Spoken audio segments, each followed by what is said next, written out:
TikTok, time to rock. We're here to rock with the Hawk and the Hikmah. The Hawk and the Hikmah. That should be our Here to nicknames. rock your world. That should be our nicknames. The Hawk and the Hikmah. Yeah, yeah. Would you rather be the Hawk or the Hikmah? I would like to be the hawk. You can be the hikmah. Hawk and the Hikmah, baby. Yeah. the, the Hawk and the Hikmah. Wow. Wow. All these other guys don't have the Hawk and the Hikmah. Where's the hikmah? Where's Where's the the hikmah? Hikmah? Speaking of the Hikmah, yeah. So, ladies and gentlemen, we are going to be our target is to get to this Sajid Lipham video where it's funny because he can't even say anything directly. Have you noticed that? Like Yeah, yeah. he's trying not to call people. I mean, to be fair, he has called these guys out a million times and so on, but it's getting to the point where it's like he doesn't want to say exactly what he's talking about because then all their fans, oh, how dare you attack this guy for promoting child marriage, and how dare you attack these other guys for promoting secret second wives, and he doesn't want to call them out directly because then all their fans come after him. But Yeah, yeah. so He's putting on this whole thing, this whole reasonable guy, and people are doing a lot of crazy things, and I'm reasonable, and I want to just say the good stuff that needs to be said without directly attacking anybody. He puts on that whole persona and then preaches to his audience. yeah, so AP, I mean, apart from the infamous holes in the narrative interview, what was that, like 2 years ago or something like that, 2.5 years ago, something like that? I guess. Yeah, apart from the infamous holes in the narrative interview, this has got to be the worst month for Dawa I know so ever, much stuff happens, right? ever. It's all back to back, man. So what do we have? We have so many things that happened. So we have the whole child marriage thing of Daniel Kikachu with his crazy things about having sex with a 5-year-old or 4-year-old or 3-year-old girl. Then we have, I don't know, Mohammed Hijab and Ali Dawa talking about secret wives, the infighting again. I don't Yeah, know. this is these are rough times, man. Rough times to be a dai. Oh yeah, and Dawa is just amazing. the the the the crying sheikhs, the crying sheikhs weeping over people writing Muhammad's name on their private parts and so on. Like these guys openly sobbing and crying over everything that's going, and calling for the massacre of entire city populations to Yeah. stop the blasphemy against Muhammad, the epidemic surge of people writing Muhammad's name and writing the Shahada on their penises and breasts, and who I don't know what they're these guys are the experts. We should burn entire cities down to stop people from writing the name of the Prophet Muhammad on their private parts. Wow, man. So these are rough times, man, and Terrible enough times. it's funny because they started off the year thinking they had a slam dunk with like Andrew Tate and so on. Oh, we got Andrew Tate and he's our hero. Now things are going to turn around because we got Andrew Tate, the Yeah. webcam pimp. He's praising us. Oh, and don't forget Sneeko now. Now they've got Sneeko. So there's like Oh boy. Yeah. it's like if you named the people at the absolute bottom of the barrel, the last people on earth we would want representing our position, it would be like whether you're Christian or atheist or whatever, the last people on earth you would want to be the champions of your position would probably be Andrew Tate and Sneeko. Yeah, lots of people may not know who Sneeko is, but I he's a didn't. streamer. He's a streamer. I only also became aware of him because of the whole Islam drama. He initially said something offensive about Islam, and Muslims became outraged and started like insulting and threatening him and unsubscribing and things like that. And then he had an interaction with the Muslims and was like, "No, I didn't mean to be offensive. I take that back and all that." And then later, after Andrew Tate converted to Islam, he suddenly became interested in Islam, and now he converted to Islam. But the issue is, the guy is just he is very, very embarrassingly cringeworthy and not very smart. He's not known for being smart. He's known for his sensationalist, stupid, funny attitude. And he recently became a neo-Nazi as well, and started, befriending the neo-Nazis like Nick Fuentes and others, and making up theories about how the Jews are in control of all the stuff that is going on in the Oh, world right now. that's why he went to Islam. Yeah, and then that of course combines very well with Islam. Of course, Muslims like his stuff immediately once he starts bashing Jews, and once he starts bashing every single problem in the world, blaming every single one problem in the world on Jews, and he came closer to Islam, and eventually he said, "I am now a Muslim." There's also one funny thing to add, though. He was recently on a stream together with Destiny, who we also recently became familiar with because of his cartoons about about Islam. Sneeko brought up something about Islam, and Destiny said, "Sneeko, I want to ask you one thing. What is your favorite? Can you tell me one favorite verse of yours from the Quran?" And he was like, "Yeah." I said, "Okay, go ahead." And Sneeko is quiet and goes, "No." and, and that's the moment. He has no idea. He doesn't even know a single thing about the Quran, but he's there talking about how the Quran is amazing and all that. It's just, I don't know. It's crazy. Hey, check out the comments here from our friend Nawaf. Yo, Oh, is that how a is Muslim? yeah, no, no, no, how is Reed, and is Reed enjoying his 15th birthday? So of course he knows my son just died, and this is the Yeah. response we get. And notice how this is interesting, because these are the same guys who whine and moan and wail when people write Muhammad's name on their private parts, right? Like this is how guys act, and then they get shocked. They get shocked when someone does something. See?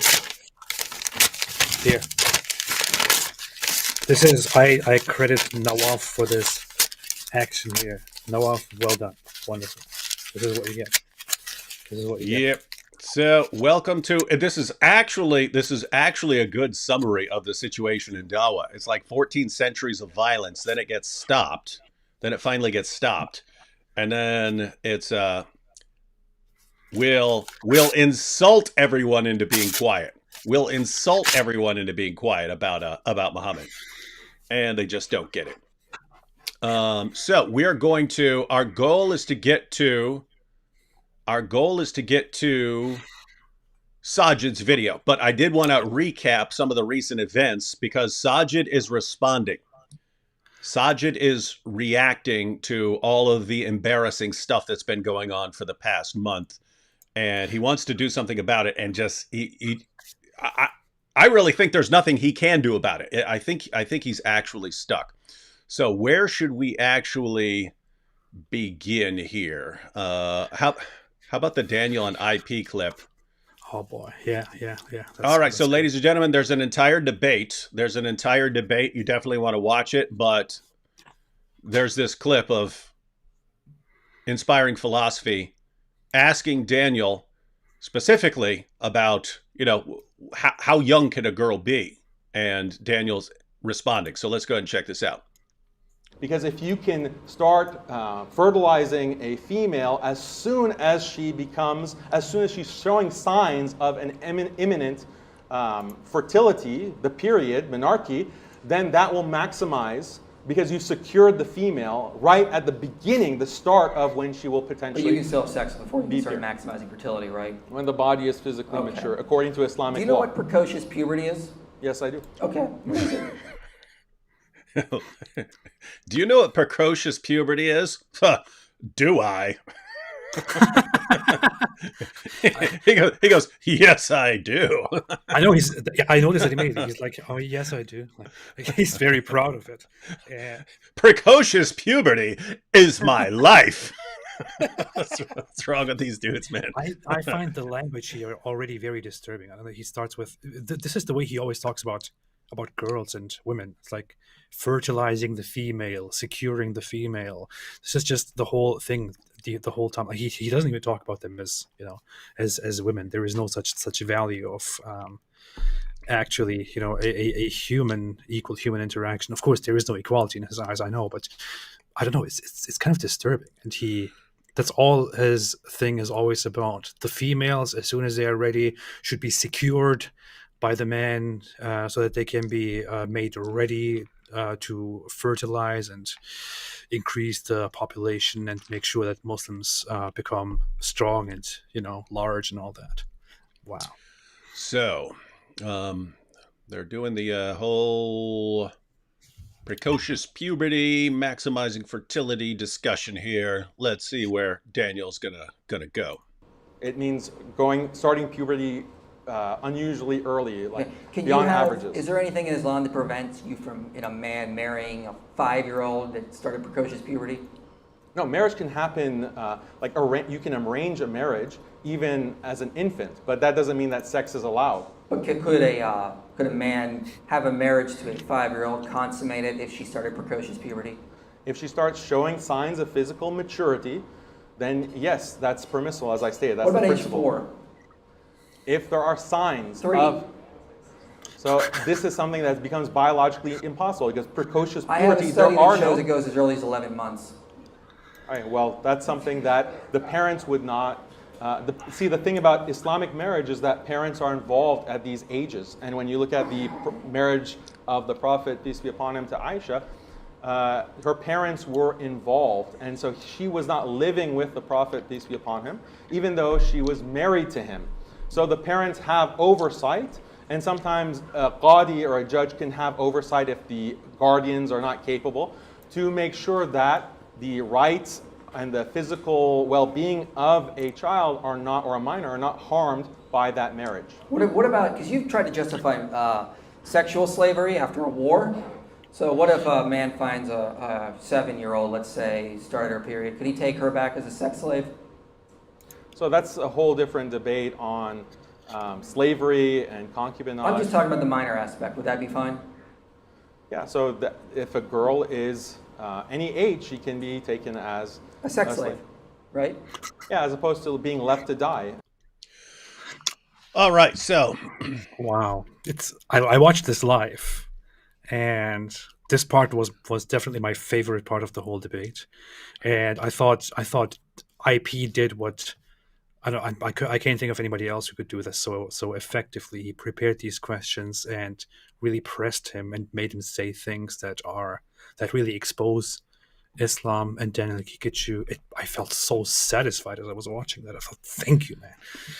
yeah, I was in front of Daniel, sort of off to the side against a wall, but I was still working on my opening statement and stuff like that because I was debating next, and I was like, so I wasn't listening to everything, but for that part I was like, what? Wait, what? He just said that. He just said okay for a 5-year-old, okay for a 4-year-old, and then when it's okay, what if she's 11 months and it's the parents have to step in there and they decide. And of course, if the parents have been groomed by a professional manipulator like Muhammad, then they'll hand their kid over because you see, my child has reached puberty at the age of 11 months. This is a sign from Allah that I need to hand over this man. Otherwise, my precocious child might go into the closet and masturbate. So I'll just hand my 11-month-old girl to this creepy dude. You remember Fareed? What was Fareed's tweet about that? Oh, his tweet. I recently just posted that again. It was, how is it child rape when there is parental consent? Yeah, so people are pointing out, since a minor is not capable of consenting, really, a minor doesn't know what she's getting into, and yet they'll marry off a minor and so on. And so people are pointing out that this is actually rape. If someone isn't capable of consenting, it's a different kind. It's not. It's more like like statutory rape or something like that. But the idea is that someone's not capable of consenting. And then his response is, how can it be rape if the parents are consenting? So as long as the parents consented to sex with an 11-month-old or a 5-year-old or whatever, then it doesn't matter if the little girl has no clue what's going on. It doesn't count as rape because the parents have consented. So they have this mindset built in. It's so funny, like the way he presents it, the way even he responds.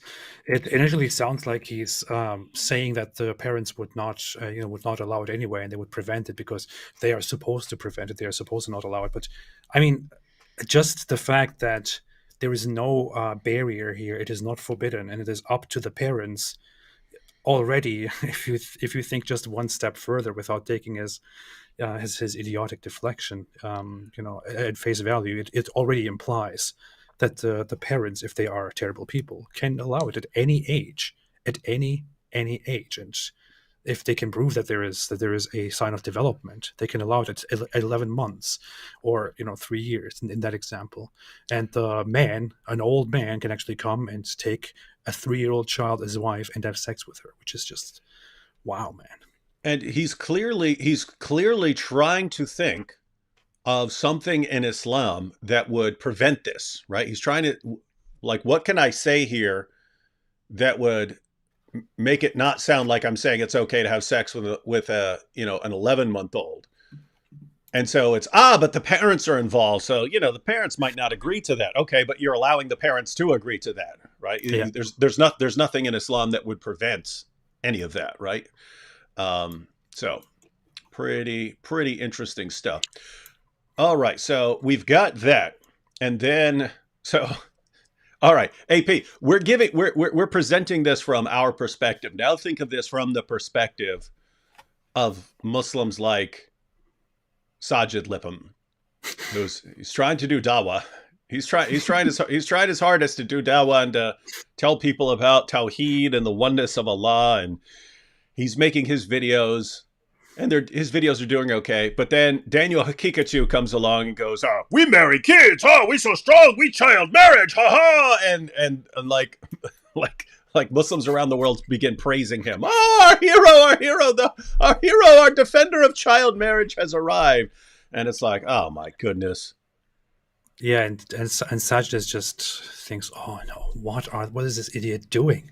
Now I have to go up there and have to say some nice words to make people have a good idea about Islam again. And he actually says it in his video. He's like, he's appealing to non-Muslims and begging the non-Muslims who are just getting in touch with Islam to ignore all the debates that are happening. He's specifically, I mean, he's definitely, it's very clear he's reacting to Daniel Hakikachu without dropping his name, but he's begging the non-Muslims to ignore him and the debates and pay attention to all the nice things in Islam, and Islam is a beautiful religion and all that.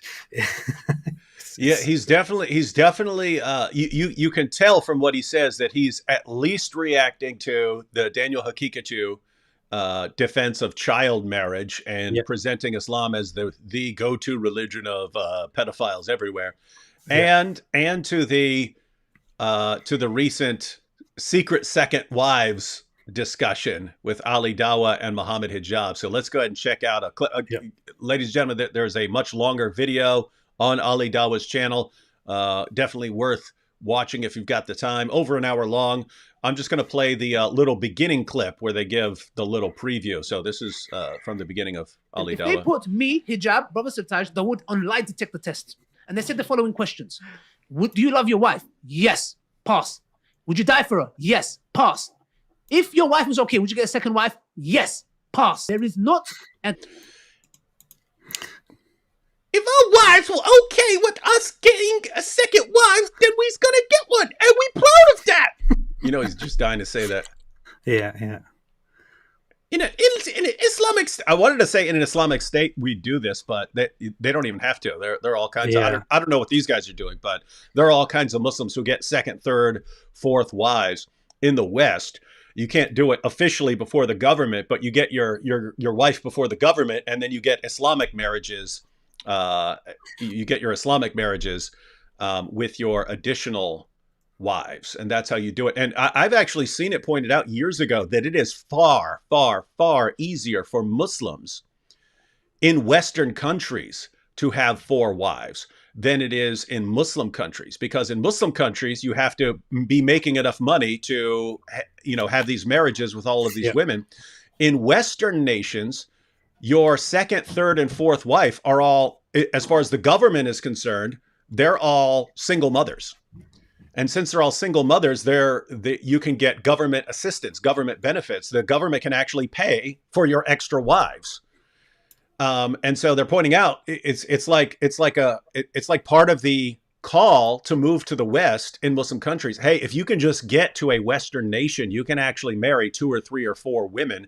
And you just have to take care of the first one. The others will be taken care of by the government, and you can have all these wives. And, It makes sense. Yeah. mhm. I actually knew a man who was quite old who did have 2 wives, and one of them was his official wife, one of them was his unofficial wife, and he actually did that very thing. He when he married his official wife, he didn't tell her that he already had an unofficial wife through an Islamic marriage, and she found that out later after the marriage, and she said, I would have never accepted it if I knew it beforehand, but later I just became used to it, is what she said. She was those were family friends, but people do that, and that guy was in Germany, at that time.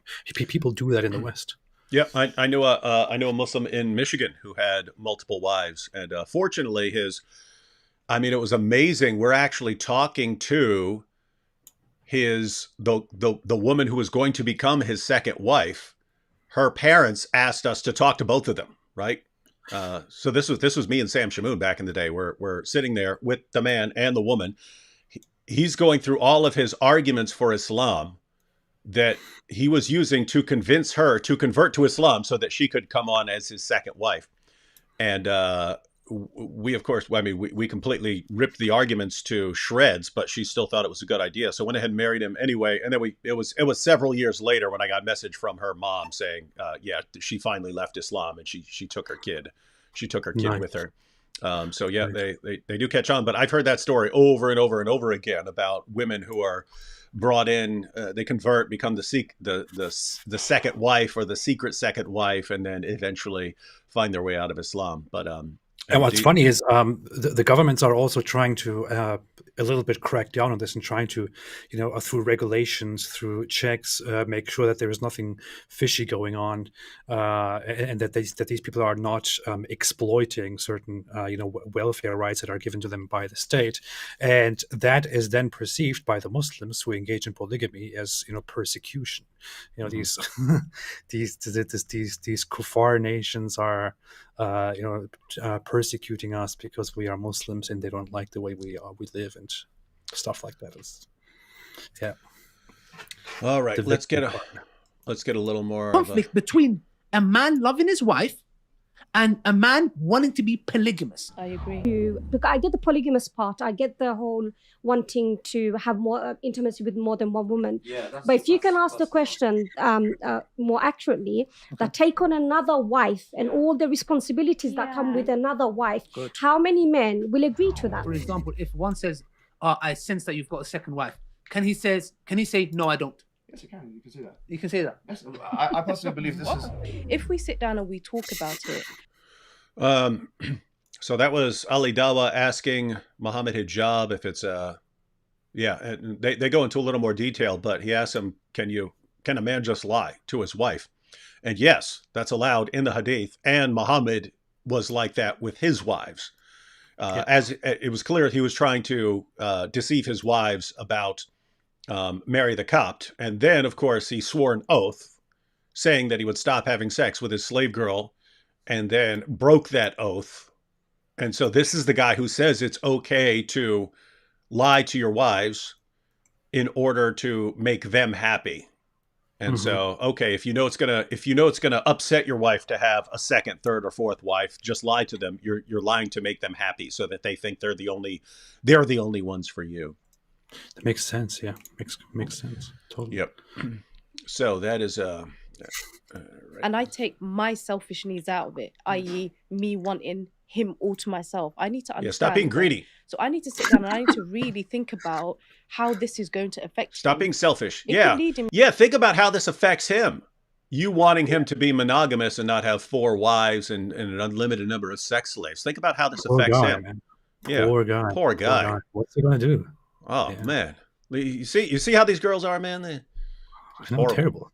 terrible. See, They never this think why about the feelings of this children. why you got to get them when they're 5, so that they don't, so that they're not able to form these thoughts on their own. And this is why you have to keep them away from any sort of education, like they do in Afghanistan now. Yeah. To Which doing then good. because finds very funny. She always gave me the sort of the feeling that I could be open with her. I told her at one point that, look, babe, that's the sister. Is that you? Yeah. I'm possibly one of. Look, the guys are loving it, right? This guy's talking about, hey, I felt comfortable around my wife. I felt comfortable enough bringing it up, and hey, there's this other woman I want to marry, and the guys are, yeah, woohoo, yeah, tell her, yeah, don't let her give you no lip. Talking about It's so secrets. pathetic. When you search online, when you search on YouTube just for second wife or Muslim's second wife or something like that, you will find a bunch of videos, including from Ali DAWAH, from other Muslim apologists, from known ones, that say stuff like why we should be having more wives, why men should be allowed, and you just see these bunch of men saying, complaining about how they're not allowed to do it, or how the women do not understand them, and it's just. I saw it early, and I thought, this looks so pathetic. It looks so pathetic. It looks like a bunch of big babies, a bunch of big kids who are crying because they want the new PlayStation, and they are complaining because their parents are not getting them the new. Yeah, PlayStation. they're like little kids, like throwing themselves on the floor in the checkout aisle of Walmart because mom wouldn't buy them any Skittles. I want my Skittles. I want my Skittles. Get up off the floor. No, I want my second wife. I want my second wife. Ah! Precisely. It's so pathetic. Tough guys, tough bros. ES1002 said they may have just made 4 ex-Muslim women. Yeah, and it won't happen instantly, but yeah, I'm sure a lot of these women, and especially the young women who are watching, are going to be thinking, "Whoa." I've heard from people, I've heard from critics of Islam that this is a thing, but now we've got the champions of DAWAH openly proclaiming it and sort of demanding it. The funny thing is that also the message of this whole show that they are doing here, Ali DAWAH is advertising, this is his own show, he is advertising this as countering the current Western trends and trying to preserve the nuclear family and Islamic family and bringing back Islamic values. So this whole thing here is meant to normalize all of these things that they are talking about and to introduce them to brainwashed, misled Muslims who are under Western influence, and also to openly and plainly say these things to others. I think they're doing a very great job there and exposing more and more people to how messed up this is, because people I think if we let them talk about these things openly, I think more people will dislike Islam than be like, oh, this makes sense. I'm going to join them and participate in their amazing new lifestyle. So yeah, and it's really a combination of factors, which is making them like this. And this is true for Ali DAWAH and hijab, as well as Daniel Hakikachu, Sheikh Uthman. They're all in the same camp, namely that as you get a number of followers who cheer you no matter what you do, like you can lie to people, your followers don't care as long as you're lying for the good of Islam. You can say horrible things, you can make things up. The followers just do not care. Once you as the da'i, so once you as Muhammad Hijab or Ali DAWAH or Hakikachu or Sheikh Uthman, once you've absorbed that and you've been conditioned to finally realize, wait a minute, I can say whatever I want, these guys are going to cheer me on. It just starts freeing you up to, now just anything that pops into your head, this is a great idea, because they're going to cheer for it anyway. So, I think it'd be a great idea to defend child marriage. And what do your followers do? They cheer for you. Oh, I think it's great to tell women that we want to have secret second wives and so on. Well, guess what? Your followers are a bunch of horny young men And so, of course, they're going to cheer for you. Sheikh Uthman, I got stabbed. I got stabbed by the infidels. Where are David Wood and the apostate prophet who led their criticisms led to this catch up on me, right? It's and notice to this day, I mean, he's been completely exposed as a total fraud. I mean, this is the Jussie Smollett of Islam. Find one of his followers who cares even slightly. They do not care. As long as you are doing that for Islam, for your work, you're golden with us. And so they absorb this idea, and then they end up doing stuff like this. And you combine that with their idea that's built into a lot of these guys, that part of the problem in Islam is that it's becoming watered down. So we want to go like hardcore. We want to go hardcore defending the teachings of Islam in order for us to get Allah's blessing on our work. And you combine all that with the recent influence of Andrew Tate, and Andrew Tate sort of shocking everyone by showing them, no, you can just go in and treat women like garbage. Even Western women, you could just treat them like they're stupid idiots and they're pure garbage and they exist for no other reason than to bring you pleasure and money. You can tell them that to their faces, and there are those who will accept it. And so these guys have absorbed that idea. And now it's just rolling. It's rolled up into a ball right now, and we're getting this stuff. And this is fun stuff. Brilliant stuff. Alhamdulillah. Let's go and see a little more. Second wife. If my husband has gone behind my back, that to me is cheating, even if it is Islamically correct. Feminist sisters who love their sisters, who will die for their sisters, will take a bullet for their sisters, but will not share their husbands for their sisters. So the point is this, let me be real, yeah? If you got a good husband, by the way, I'm not talking about these guys who don't pray, jahil clowns, yeah? Who don't pray, who oppress their wives. A good man who practices, who fears Allah, who's good to his wife, takes care of his wife. He comes and he says, I want a second wife. All hell breaks loose. And then we blame this man. Yeah, but why are you keeping it secret? What else should he do? Poor guy. Yeah, poor guy. So what an argument! Imagine you could turn the same. Okay, go ahead. Sorry. No, you're totally correct. You could say the same thing about any guy. Like, you don't do everything your husband wants, and therefore, why are you going to be upset if he goes and cheats on you? You could say that. You could say that about anything. Why are you going to blame him? I mean, you could turn this around and say, Muslim brothers are saying that they love their brothers and they would do everything for their brothers, but they will not share their wives with their brothers. You could turn the same thing around and just use that. Why is that any weaker here? This is such a dumb argument. Yeah. Did y'all catch that? Repeat that again, because that's important. You could turn the same thing around and say, he says, Muslim sisters say, we love our sisters, we would do this and do that for our sisters, but we would never share our husbands with our sisters. But you could turn this around, and you could also say, Muslim brothers, men, say we love our brothers, we would do everything for our brothers, but we would not share our wives with our brothers. Why? You could apply the same logic here. Why not? Mm-hmm. Zadok said, why is there variance of coverings in Islam from the shaila to the burqa? What determines what covering is the most acceptable? Well, you have, so in the Quran, you have some they're not very clear verses. It's like covering up your ornaments and so on. But notice that's not clear on exactly how to what extent you have to cover up. And so you have to go to other Muslim sources, and there are Muslims who disagree on sources.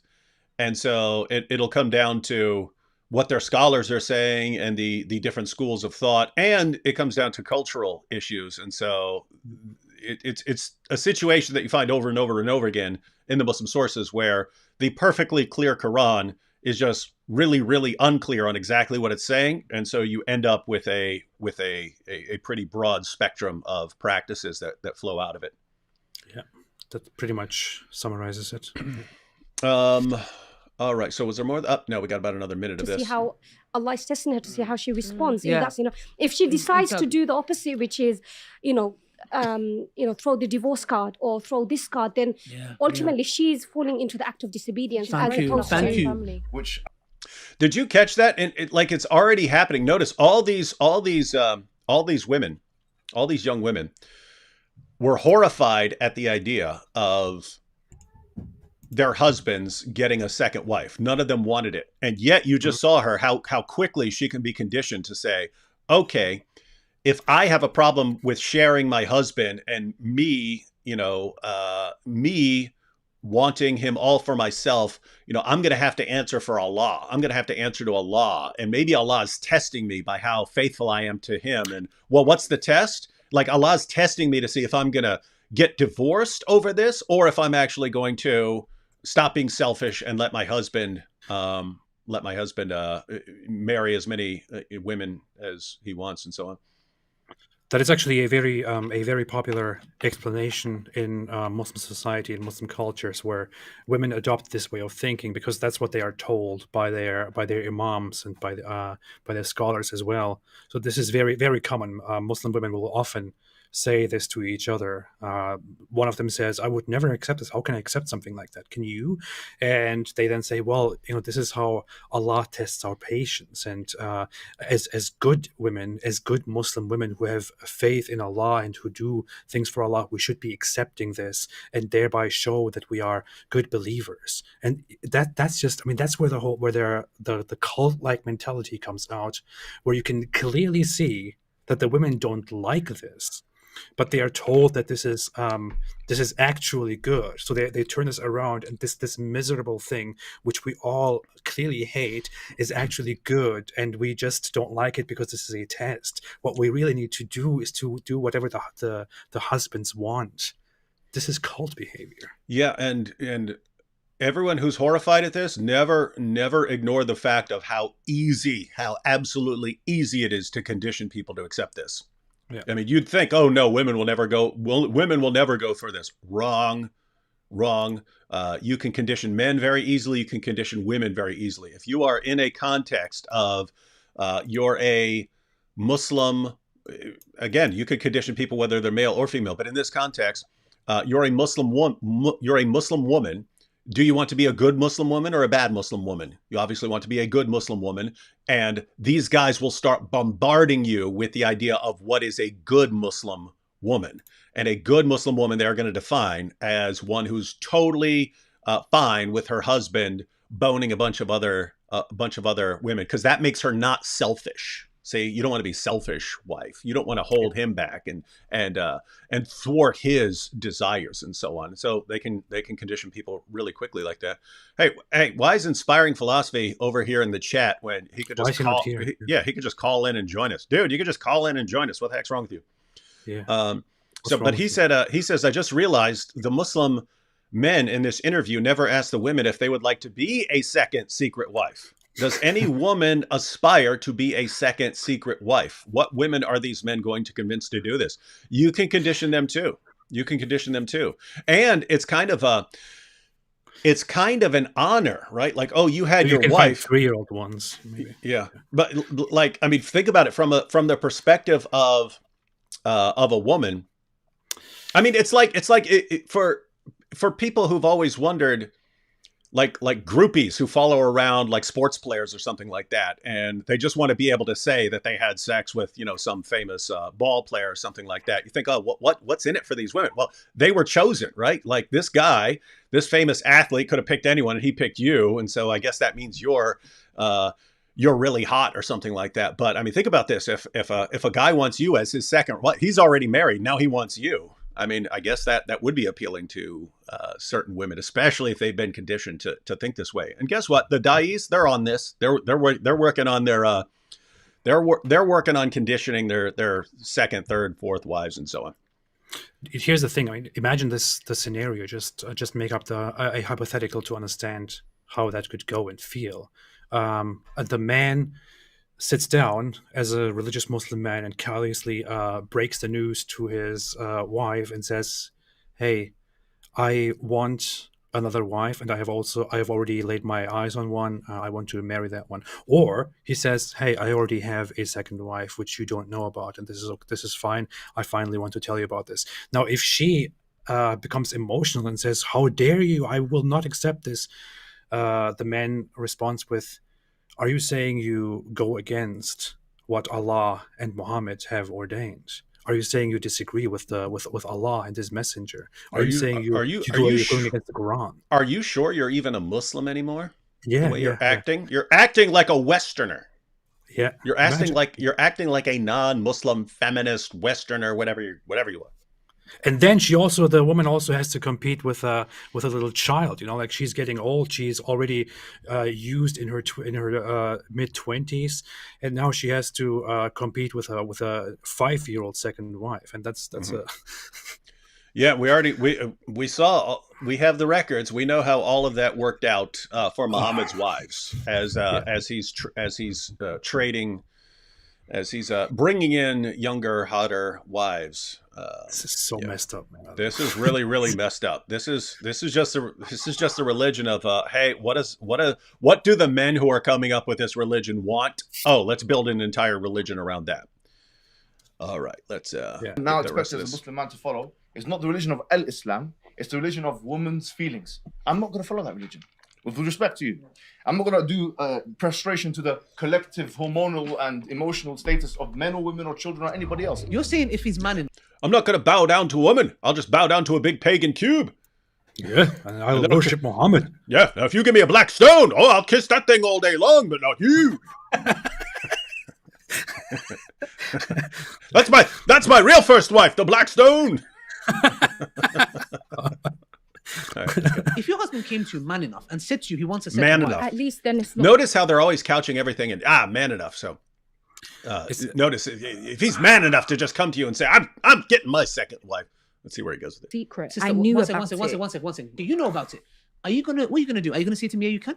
Thank you. Your face says No. enough. If he knows that she would withhold the kids from him, use the state, then do it without her knowledge. But I believe that's a form of abuse. You said, bro, and I'll call them cowards, who would rather make their wife happy at the displeasure of Allah. Yeah? A coward, the biggest coward ever, that would go and commit zina, adultery, at the cost of my wife. You are the biggest simp ever with a capital S. Terrible, terrible people. They would rather make their wife, keep their wife happy instead of keeping Allah happy and doing what Allah says. Horrible, horrible people. Good stuff. So this is what's going on, ladies and gentlemen. These guys have been putting out this kind of content, and then this is just the latest, but this has been going on for years. And this has been going on for years, and you're getting all these people leaving Islam. You're getting this avalanche of apostasy. We didn't come up with the avalanche of apostasy. That's what Muslim scholars are calling it. They're in this interesting situation where when they're talking to us, they thump their chest. Oh, Islam is taking over the world. And then when they're talking to each other behind the scenes, what are we going to do about all the apostates? Everyone's leaving Islam. Child is going to become an apostate. Yeah. So let's just recap. This is the video Hatun made, but we'll watch a clip of 1 minute, David. I have a thought about that thing that we just watched. I also actually talked about that earlier on Twitter, but there is a funny thing there. They keep pushing this whole issue during that show about polygamy, and say every man is naturally polygamous, and every man who will come here will, admit if he is pushed and if he is put to a lie detector that he is polygamous, that he would rather marry multiple wives if the wife allows it. But women are not like that.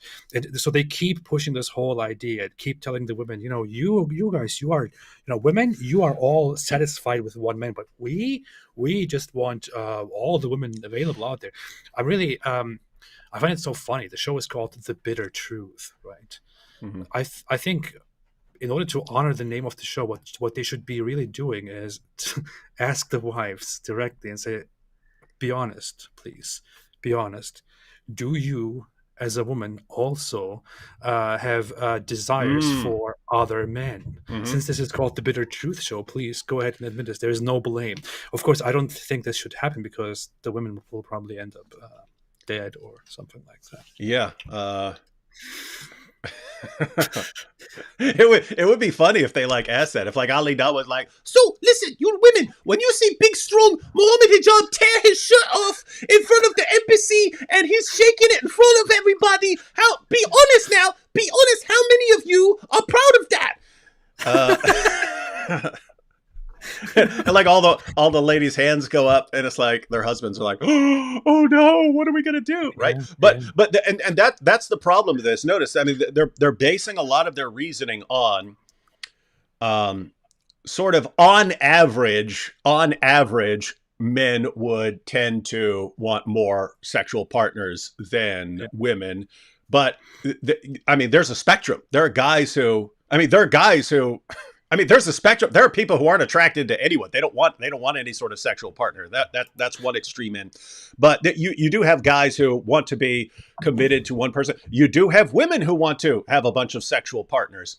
So it's very weird to just say we're going to take like the average, the average of all this. Well, what about the desires of a woman who wants 4 different men? Rotate on a rotating schedule. What about her desire? Should her husband? No, that's not allowed. Why? Because the women didn't invent the religion. Yeah. Women didn't invent your religion.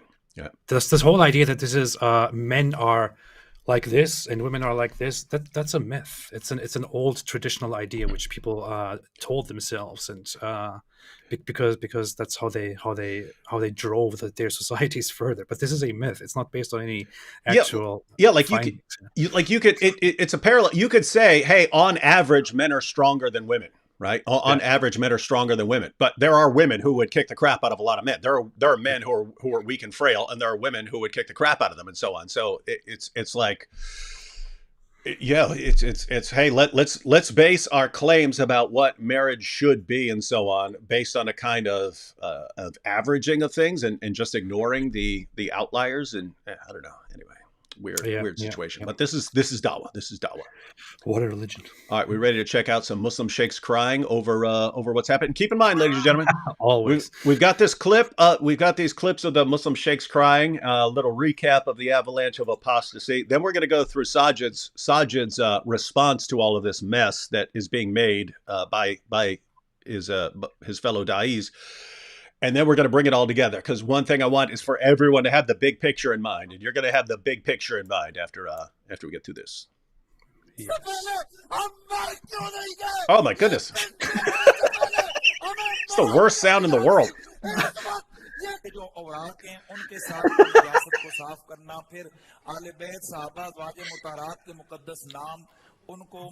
Oh man, are people doing that, AP? Defecating on the Quran? I don't know.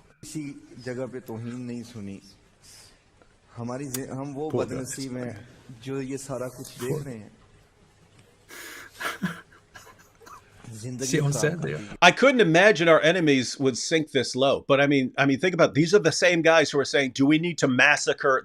Their words. They said, "Do we need to massacre entire cities of people to stop this?"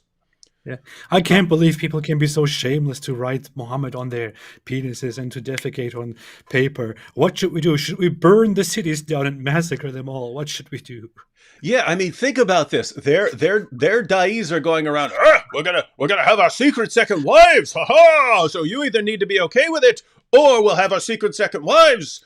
Do you want to be okay with it, and you'll know about the second wives? You want to keep it secret, and you're always in a state of anxiety and paranoia. Ha ha! We'll take your pick, right? And then the other guys, we're gonna marry. Yes, it's okay to marry 5-year-olds. Yes, it's okay 4-year-olds. Yes, it's 3. I mean, even 11 months if her parents say it's okay.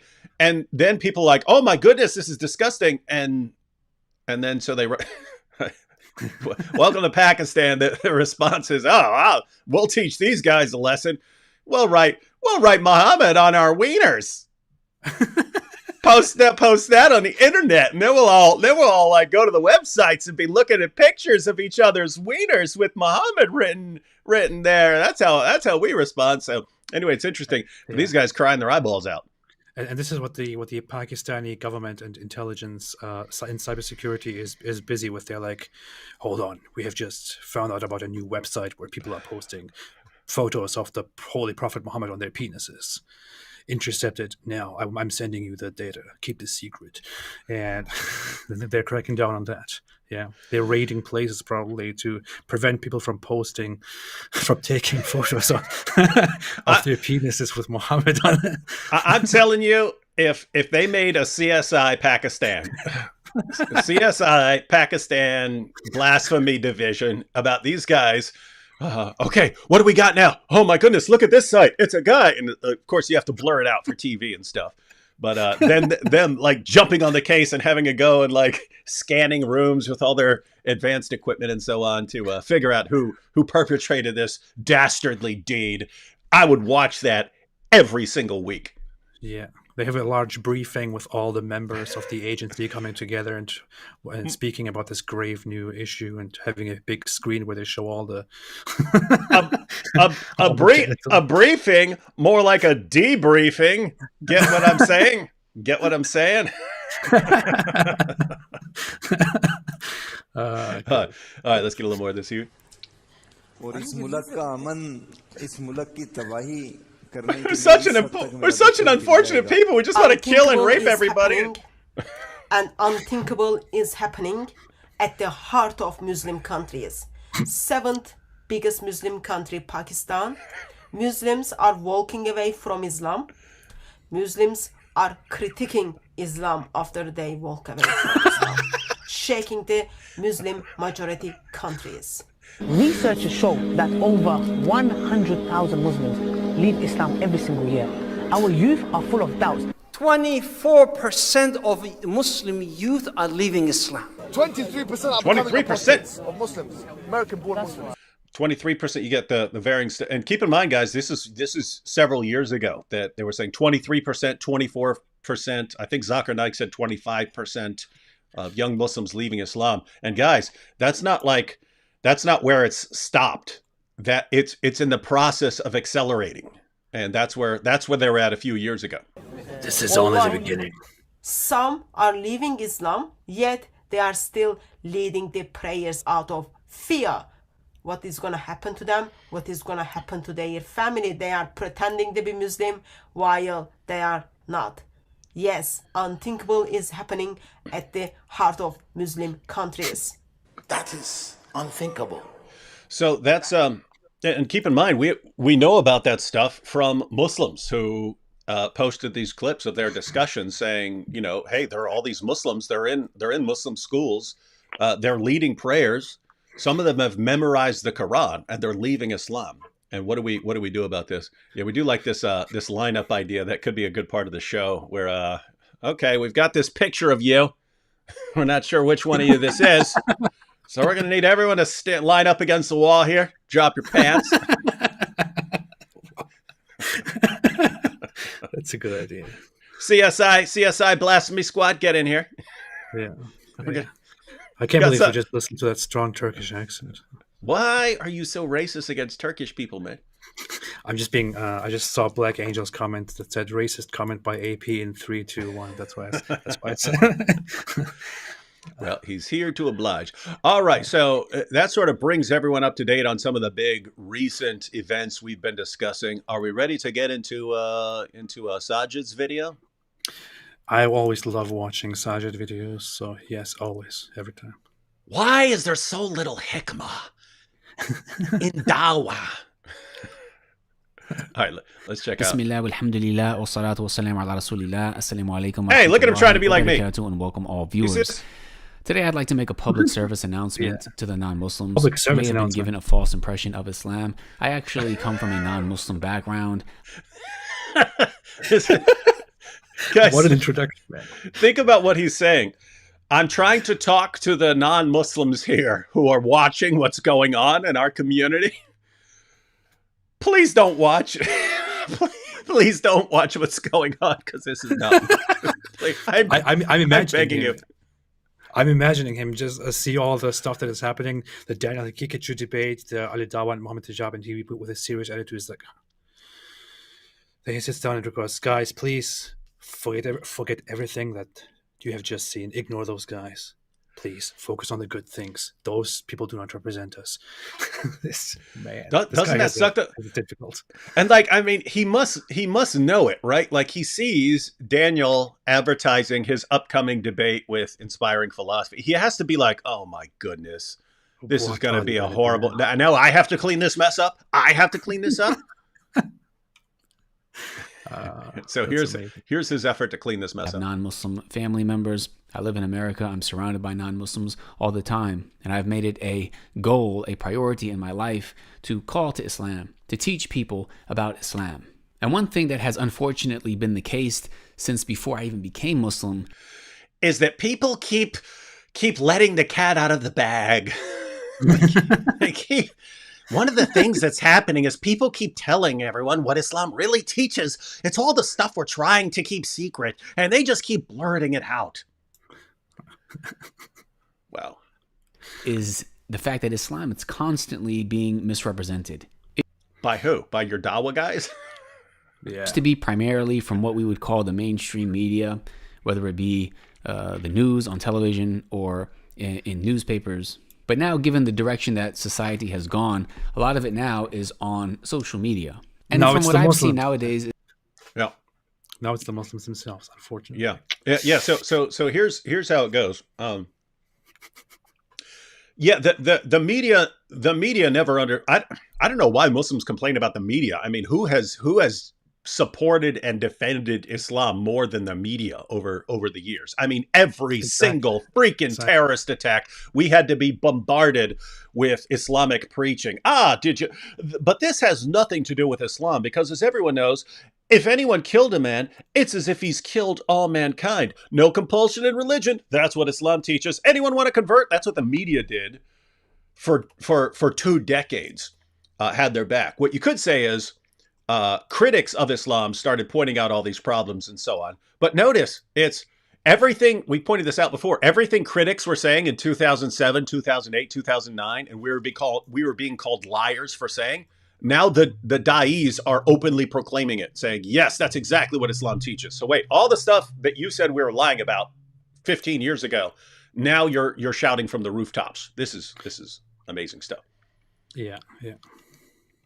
It's basically, if they say it, it's okay. If we say the exact same thing, we're lying. What a religion. Yeah, we were lying because it was us saying it. That makes sense. It makes complete sense. All right. A major way that Muslims and non-Muslims interact is through debates, through online arguments and spectacles. And I think that this has unfortunately led to a misrepresentation to many non-Muslims regarding what Islam is truly about.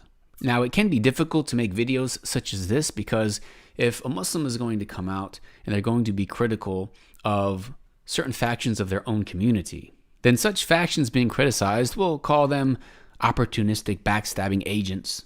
But at the same time, if you don't clarify it, then Islam is misrepresented not only to non-Muslims, but to the Muslim audience. That's an important point. He's pointing out that he's in a really tough spot, because no matter what he does, he's in trouble. So this is a dilemma. Do I respond to these guys or not? If I don't respond to these guys, then these guys are growing more and more popular. They're running around defending child marriage, turning Islam. Now, I would assume Sajid knows that this is the religion of child marriage. He just understands you don't want to be the public face of pedophilia and be defending your religion. So he understands that it's bad. And therefore, since it's bad for the Muslim community, keep your mouth shut about this stuff. So if he doesn't speak up, these guys are going to keep making Islam look worse and worse by emphasizing all of the things that horrify people about Islam. So if he just lets things go, guess what? Ali Dawah, Muhammad Hijab, Sheikh Uthman, Daniel Hakikachu, these guys are all just getting more and more popular and making Islam look more evil and much stupider than people like Sajid think it is. And so what do? Do you respond? If you respond, all their fans attack you and saying, you're just jealous, you're causing division in the ummah and so on, you're a bad Muslim. And so if you respond, you're bad, and then you have to deal with all this stuff. And if you don't respond, well, what do? You just have to sit back and watch as they destroy your ability to do dawah, because you're going to get to the point where you go, hey, everyone convert to Islam. They're like, what? The religion of child marriage? Get out of here, man, you sicko. Right? Yeah. And he's specifically saying that people refer to him, if he speaks out, as a backstabbing agent, and he's not just making that up on the spot. It's actually Muhammad Hijab and Ali Dawah have referred to him as a backstabber because he came out criticizing Ali Dawah's behavior and performance when he was that the attempted grapes to have a debate with me, with the grapes and stuff. And then he also criticized Mohammed Hijab, and they called him a backstabber. And Daniel Hakikachu recently accused him of being a secret agent for the West to corrupt Islam or something like that, because he told him to calm down and stop causing unrest among Muslims and stuff like that. So he's directly or indirectly responding to these things that are actually happening to him right now.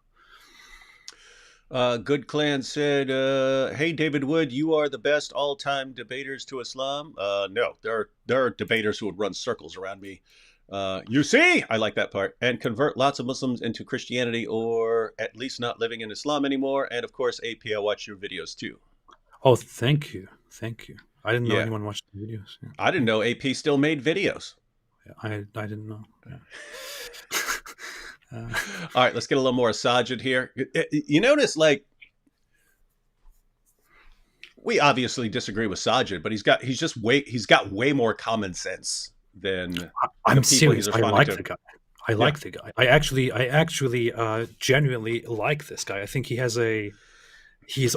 trying to be at least honest. I also apologize because in the past I once accused him of lying because he responded to me with things about the gospel, and I thought this is just he must be lying, but he was just he was being desperate or maybe lying to himself. But I think he tries to be as honest and as reasonable as possible, and he is also against all of these shenanigans that these other Muslim apologists are constantly engaging in. He has an interesting personality. I don't know. I like the guy. Unfortunately, he blocked me once I contacted him and asked him if he wants to have a conversation with me. And it is a horrible position to be in, right? Like he's got the task of trying to clean up all these messes that these guys are making on a daily basis. I mean, on the daily basis, all these Dawah guys are like making Islam into a laughing stock, and they're doing it for their followers because their fans love it. Whereas he's looking at it not from a Dawah fan perspective, but how does this look to non-Muslims? This does not look good. It does not look good if we are now the official religion of child marriage. Of the official religion of marrying 5-year-olds and 4-year-olds and 3-year-olds and so on. We don't want to be that. But all the Hakikachu fanboys are, alhamdulillah, our great hero. He's defended child marriage, and he's like, oh my goodness, man. Here's the thing. I want to add one little warning or disclaimer. I do praise Sajid Ludham sometimes for his personality and all of that, but this doesn't take anything away from the fact that he is a Salafi traditionalist Islamist who supports the establishing of Islamic states around the world and the application of harsh Islamic laws if there is opportunity. The reason Sajid Ludham is like this, and the reason he fights with Daniel Hakikachu, for example, is that he is a Salafi, just like Daniel Hakikachu and the others. Salafis are these revivalist traditionalist Muslims, but he is from a little bit of a different way of thinking, from a different strain, where they are called quietists, or also they are called madkhalis, based on a scholar named Rubaya Madkhali or something like that, who was don't make up loyalist. names. Don't make up names, man. Well, his last name was his name was Madkhali, whatever his first names are. I don't care. But so that guy was in support of being a loyalist supporter of whatever Muslim governments are in existence, without publicly criticizing them. And Daniel Hakikachu, on the other part, is a brutal radical who will call out and brutally confront every Islamic government that doesn't apply Islam properly. So they are on two different sides of the traditionalist spectrum, but in the end they still believe in the same things. Yeah, and that's why even though you can appreciate the position that Sajid is in, and you can actually respect him for being willing to call out his co-religionists, don't lose sight of the fact that they are ultimately aiming at the same thing. Yeah. And this isn't true of all Muslims. You could be from a different sect of Islam that does not believe in the same hadith sources, and you could get some very different results. You could get people who are like, no. These guys are totally wrong about a lot of these things they're saying. You could get Muslims like that. This is why I said, Sajid, at the end of the day, he probably believes that child marriage is okay. He might be one of the guys who says, it was okay back then, but the world has changed, and since girls go to school now or something like that, he might think something like that. So he might think it's actually wrong in this time.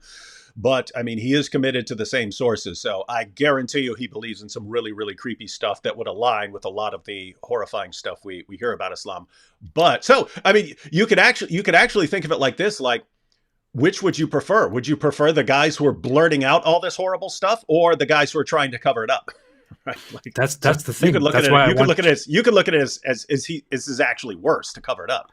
Yeah, that's why that's why I always want Daniel Kikuchu to be out there and to speak to people. I mean, the guy thinks somehow that I don't like his presence, or that I'm trying to hide.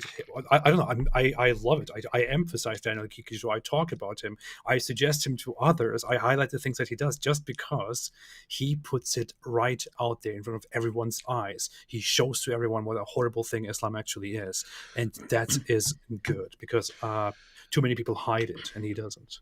Yeah, and so it seems like every one of these guys is like a mixed bag. You can point to things like, oh my goodness, that's awful, and something good about the person. So it's like, yeah, Daniel's claims that he's making, same thing with Ali Dawah and Muhammad Hijab, they're advocating some horrible practices, but it's actually good that they're blurting them out because it helps people make an informed decision. And Sajid, you could actually respect him for, calling out other people for saying horrible things and so on, but it doesn't mean that his views are any better on a lot of these topics. Yeah, he still doesn't have hikmah. He's got more hikmah, but still not enough hikmah. So Richie Torres say, don't let all of this distract you from the fact that Christians are praying that AP, the apostate prophet, is freed from the absurdity and stupidity and idiocy of atheism/materialism. So you heard it. Did you just? Oh no, I was wondering if you made up that part, but absurdity. Oh, you added to it. Okay. I expanded. It's the D-Wood expanded translation. I wasn't reading it, and I was sure that you either made that up completely or added to that. Yeah. So everyone's praying for AP to escape this low hikmah, death trap of atheism. Yeah. All right, let's get some more Sajid.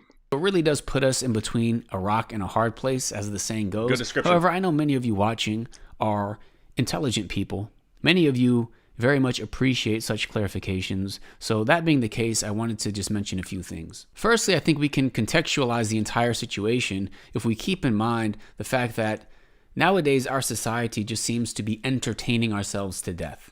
Never in the history of humanity has... It's actually a good point here. Let's about social media being more entertainment driven, and then content creators having to adapt to this. But people have the opportunity to sit there on their smartphones, on the internet, watching movies all day, having access to an endless amount of music and games, and interacting on social media, posting content yourself. I mean, this is unprecedented, and it's something that only Allah knows how many of us are addicted to. So because we have become a society obsessed with entertainment, this of course has affected the way that religions such as Islam are presented to the people. And it's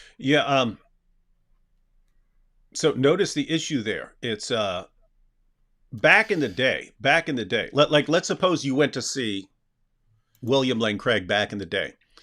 Like before the rise of the internet. So let's suppose this is like 80s or 90s. If you were going to go see William Lane Craig speak, you would go to like a college campus where he's speaking, or a church or something like that. He's speaking.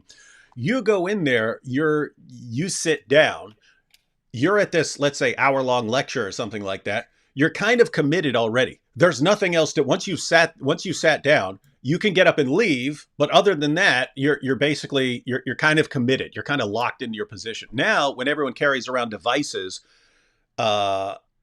you have to keep people entertained, or you're literally a click. They're literally a click away from watching something else, right? So now you would watch. You don't need to go somewhere to watch, let's say, William Lane Craig or something like that. Now you just, if you want to watch something, you click on it on social media, and if you lose people's attention for 5 seconds, there's all this other stuff right on the side to click on that's saying, "Hey, come click here, come click here."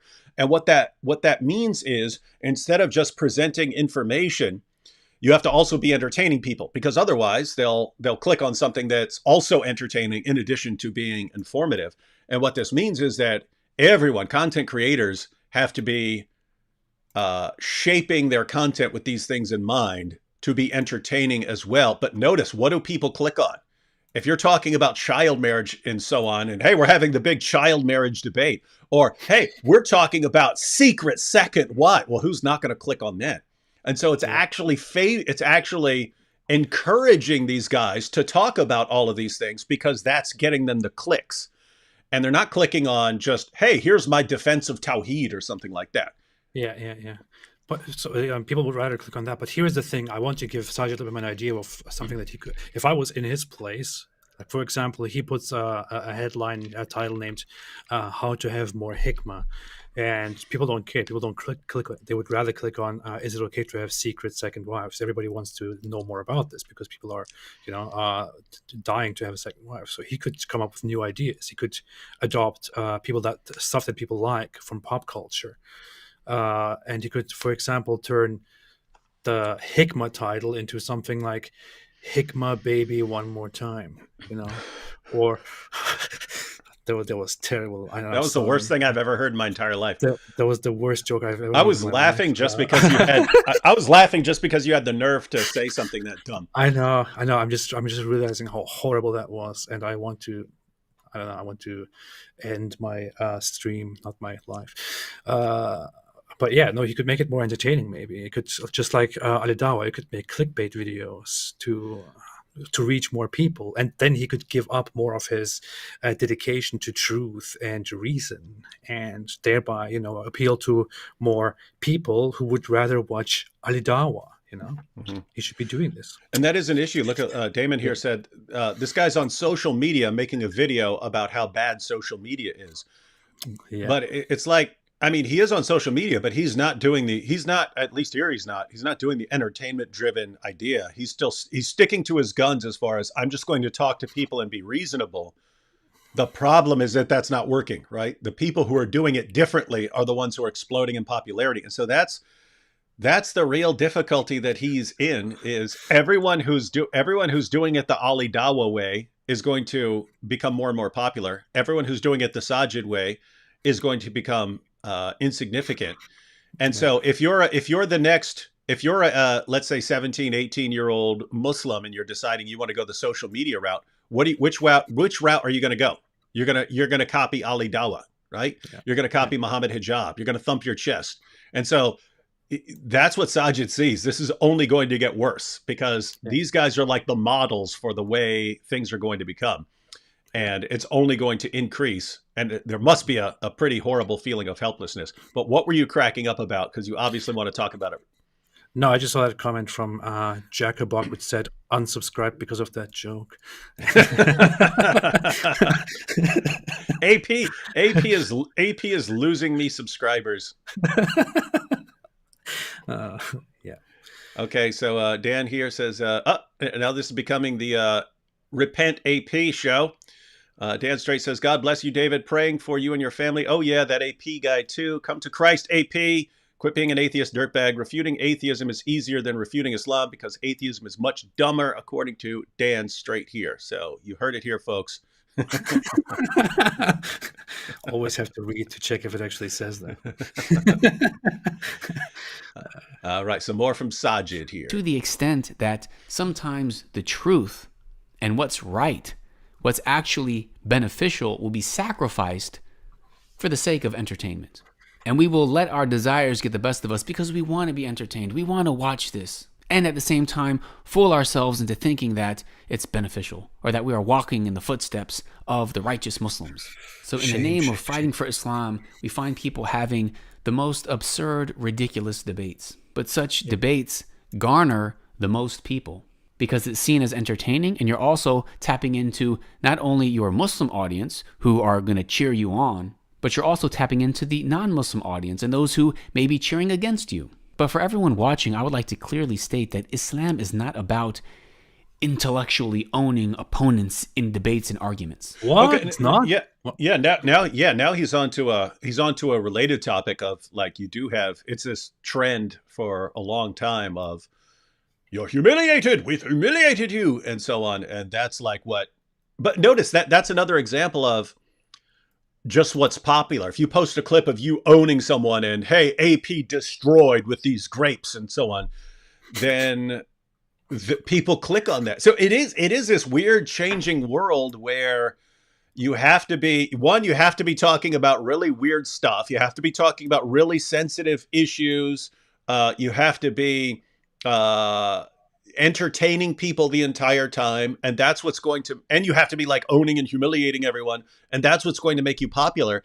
And if you're just a calm, reasonable person trying to present your views, yeah, you're not acting like an idiot, but the other guys are the ones who are growing rapidly in their impact. And so, gosh, this is a rough spot to be in. Keep in mind, everyone.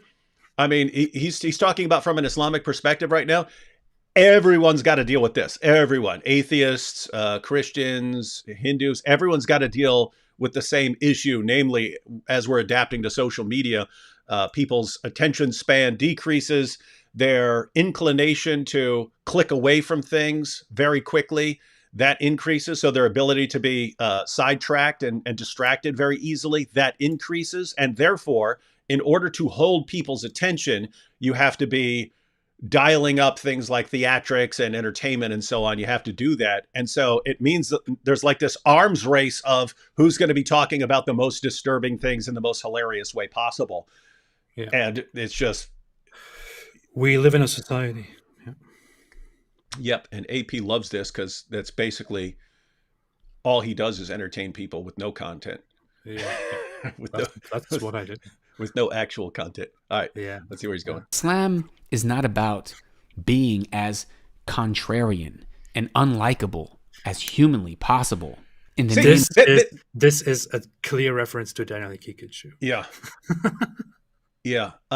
And notice he does seem to zero in on the important points.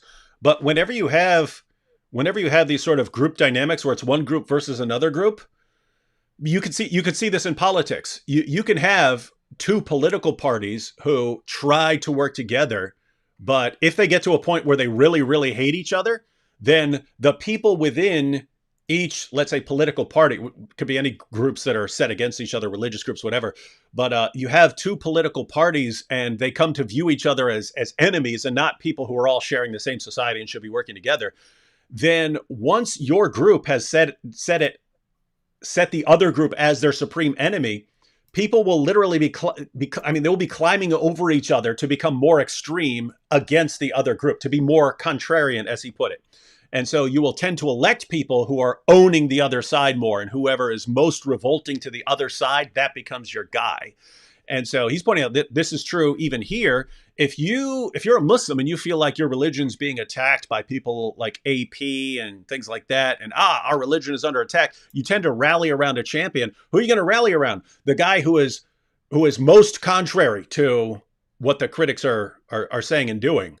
Exactly. And so you'll just rally around these guys. And the calmer voices, what do we need him? We need a champion who's going to own these guys. That's who we need.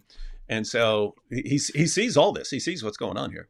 And the thing is, Islam is the ultimate, warlike ideology that has this whole idea of defeating and fighting for Allah and all of that stuff. So Islam is definitely very quick to adopt this ideology and to elevate it as much as possible. Did you check the comment? AP has a secret second religion, secret Christian. Yeah. People are funny, man. Yeah. All right. Being courageously unapologetic. But Islam is balanced. It's also not about acting like we all agree on everything. Nor is it about sacrificing the truth in hopes that everyone likes you. What Islam is about is La ilaha illallah, which means there's nothing worthy of worship except Preach, Allah. brother. And Allah is a name referring to the Creator, the one who created all of us, the one who is the all-knowing, all-hearing. Yeah, he's kind of losing me with this. I don't mean losing my attention. I mean, come on, dude. It's like he's going back to this standard Dawah pitch of, hey, Islam is just belief in one God and submission to one God. You believe in one God, don't you? So submit to one God. That's all Islam is. No, it's not. Especially if you're talking about Salafi Islam. It's a pretty big package deal, right? It's that and a ton of other stuff. And people like Sajid, they don't want people knowing about the ton of other stuff until they've been conditioned to be ready for it. They understand, hey, if you just expose people to all this extra stuff as part of this package deal, they're going to be horrified at it.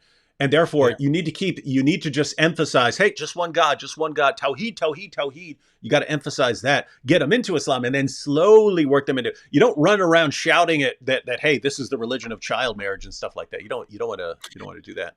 I also did this thing when I first had my first interaction with this guy. I asked him, since he seems to hide all those jurisprudential things to the background, or keeps them for later. I asked and said, what should happen to me as a Muslim under your ideal Islamic system and your Islamic world? And he didn't respond to it. He basically responded to it by, well, this is not something that we should be talking about anyway, because this would be up to the to the rulers and the scholars of jurisprudence and all of that. So what he does here is he clearly knows what I'm talking about, but he unlike Muhammad Hijab and Ali Dawah and Daniel Kikiju and all of these other idiots, he doesn't want to directly say what he actually thinks.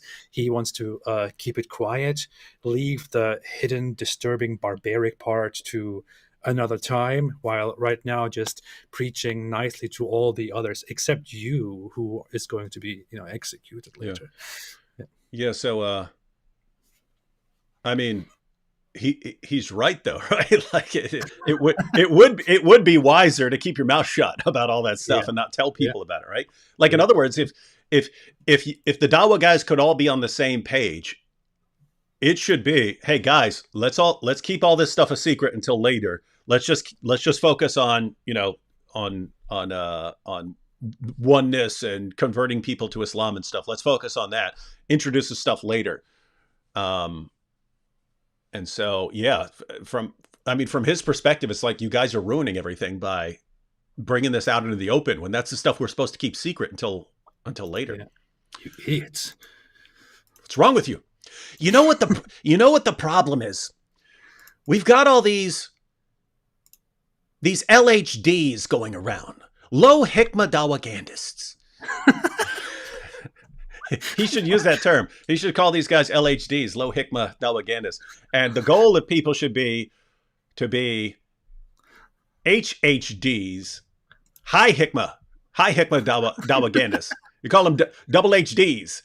The goal should be to be double HDs, the high hikmah dawagandists. That's what you want to be. Or it could be a spin on Andrew Tate's high value man and low value man, where it's like high hikmah man and low hikmah man.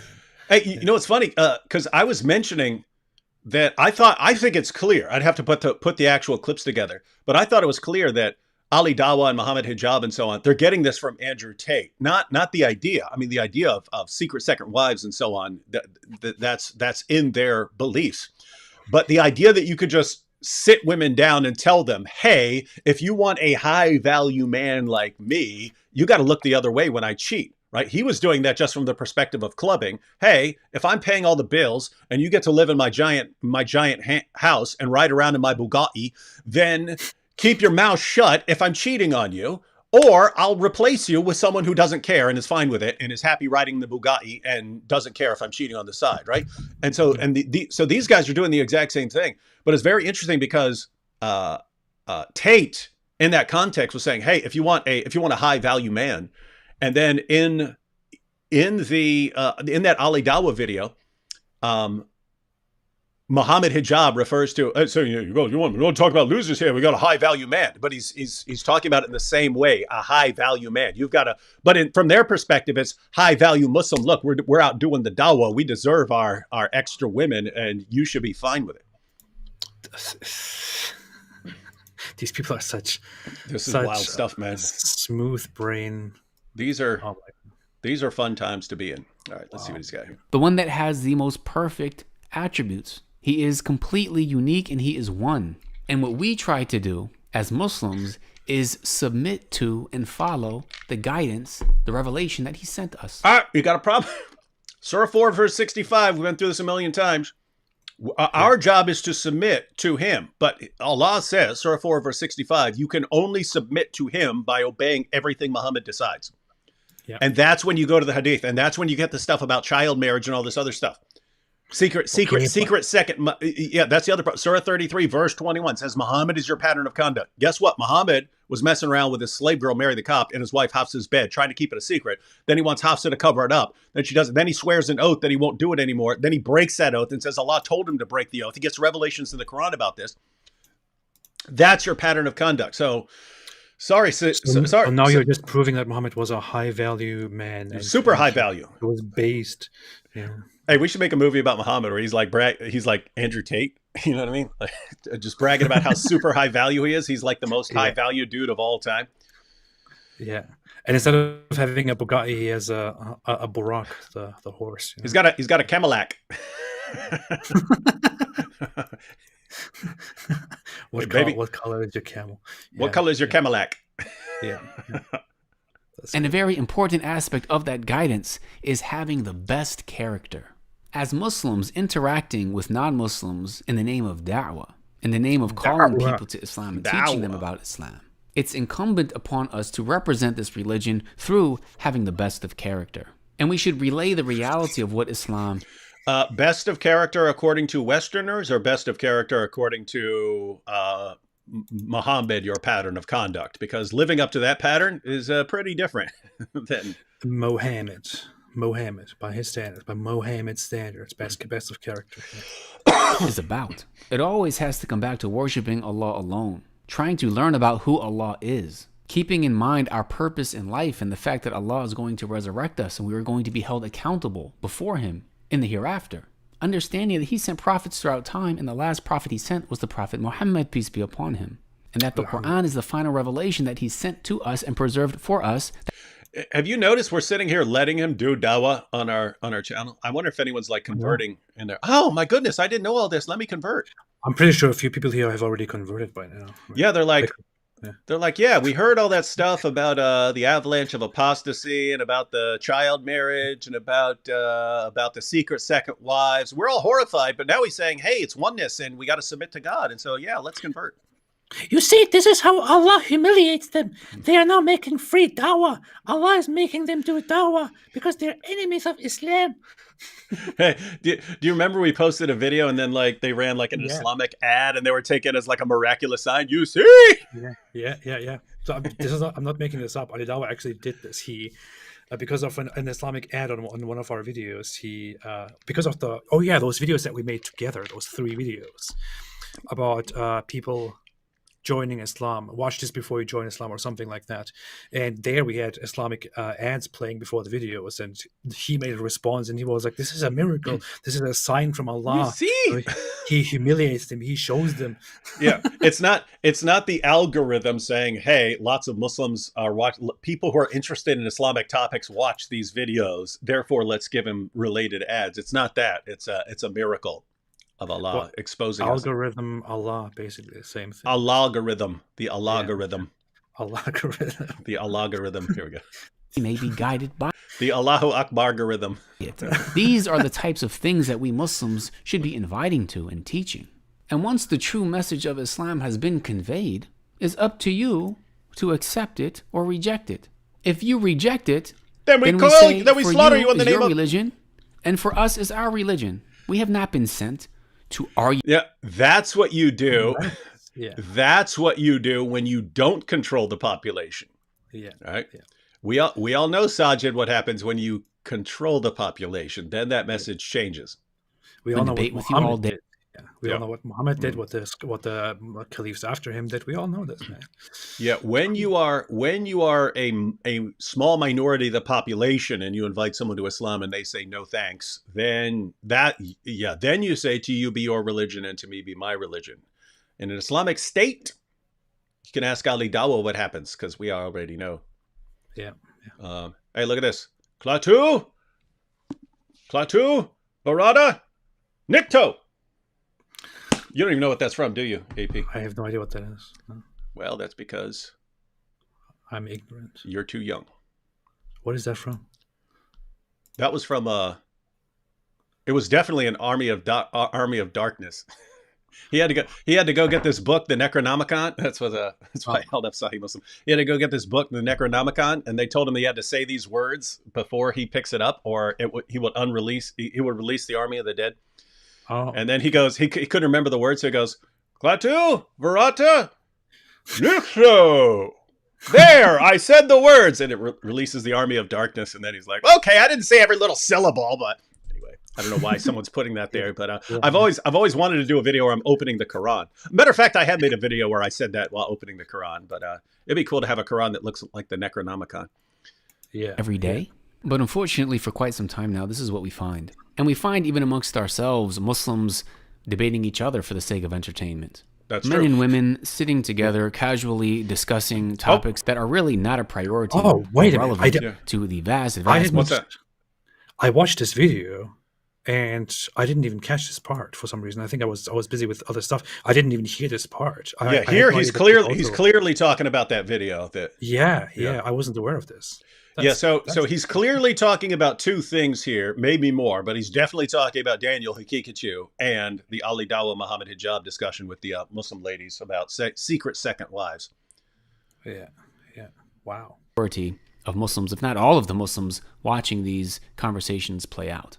So to summarize and conclude this video, I would firstly encourage anyone who is sincerely looking for truth to ask the Creator to guide you. Because at the end of the day, nothing I say, nothing that anyone says in a debate, in a video, in an argument is ultimately going to guide you. It's the Creator who's going to guide you. And I'd also say, just keep in mind that these entertainers online are just that. They're entertainers. They're not the type of people who are necessarily really going to tell you about what Islam actually is. They're not. I mean, keep in mind, beautiful. He's being pretty brutal there. He's saying that Daniel Hakikachu, Muhammad hijab, Ali Dawa, these guys are just entertainers. He's saying these aren't the guys who are going to lead people to the truth. These are entertainers. These are internet. I actually heard somebody else say that same thing before in a video response to Ali Dawa. There is this guy, this kind of extremist preacher type who is on YouTube, who doesn't have as many viewers, but he made a response to Ali Dawa. Somebody asked him about Ali Dawa, and he said something like, Ali Dawa, claims to make Dawa videos, but is it really Dawa? His videos consist of reacting to things, doing shenanigans, laughing, clickbaity like stuff. Yeah, just stuff that appeals to people who want to be entertained. He's not doing Dawa. This is not Dawa. He was saying it was pretty harsh, and Sajid is basically saying the same thing in a much nicer way. Yeah, wow. Necessarily proper representations of what a Muslim should be. And for anyone who has had the message of Islam conveyed to you and you understand it and you reject it, you don't want to follow it, you don't want to believe in it, then it's not beneficial for us to go back and forth and argue and debate. And I would encourage my Muslim brother. Yes, it is. If a person has set his mind, it may not be beneficial for that person, but there are people who are watching. When will be watching? There are people who are watching the discussion, Sajid. That's why you have the debates. Yeah. And sisters, to also internalize that and to not fall into what we've seen become a sport, an entertaining spectacle of argumentation, which is not from our religion. For those of you who are really interested in learning about Islam, inshallah, I'm going to start releasing videos where I'm explaining from the ground up Learn from Islam me. teaches, what Islam is, who the Prophet Muhammad, peace be upon him, was. So please subscribe and check back for such videos if you're interested. Allah knows best. Thank you for watching. Jazakumullahu khairan. Wassalamu alaikum wa rahmatullahi wa barakatuh. That's funny. Don't learn from those idiots. They're entertainers. Learn from me, guys. I'm going to publish videos soon. Yeah, but notice, he's already doomed, right?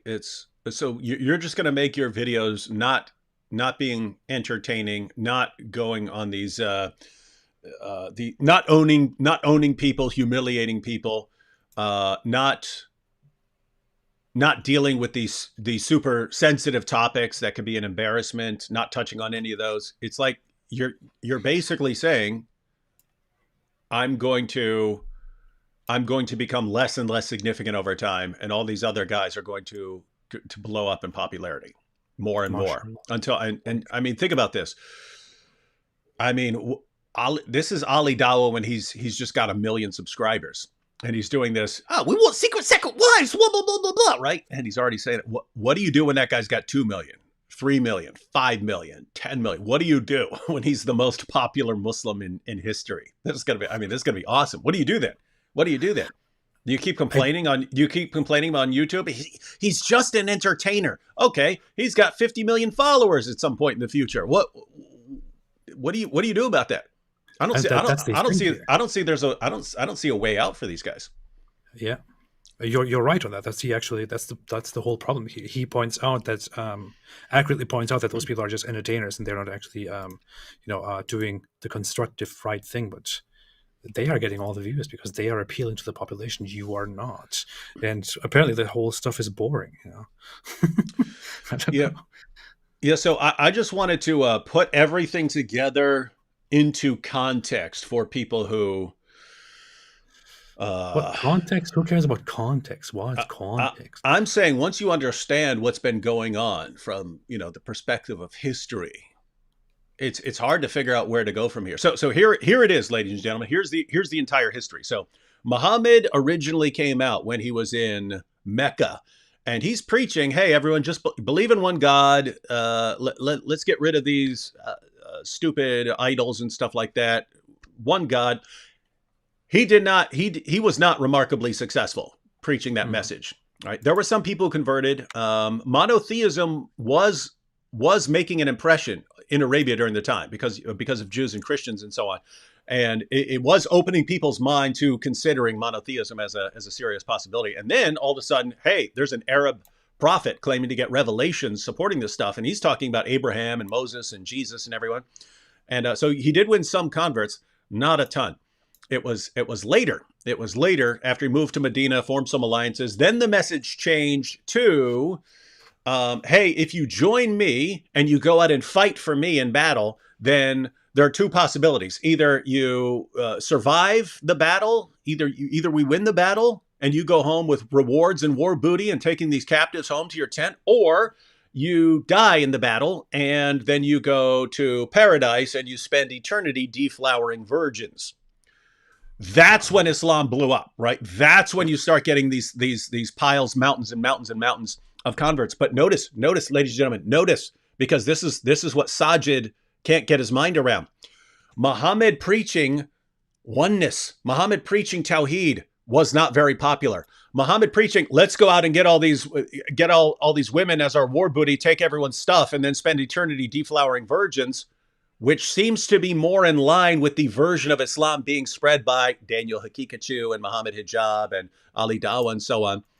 That's what was extremely popular. In other words, once Muhammad became more of a wish-granting, desire-satisfying entertainer, that's when he exploded in popularity.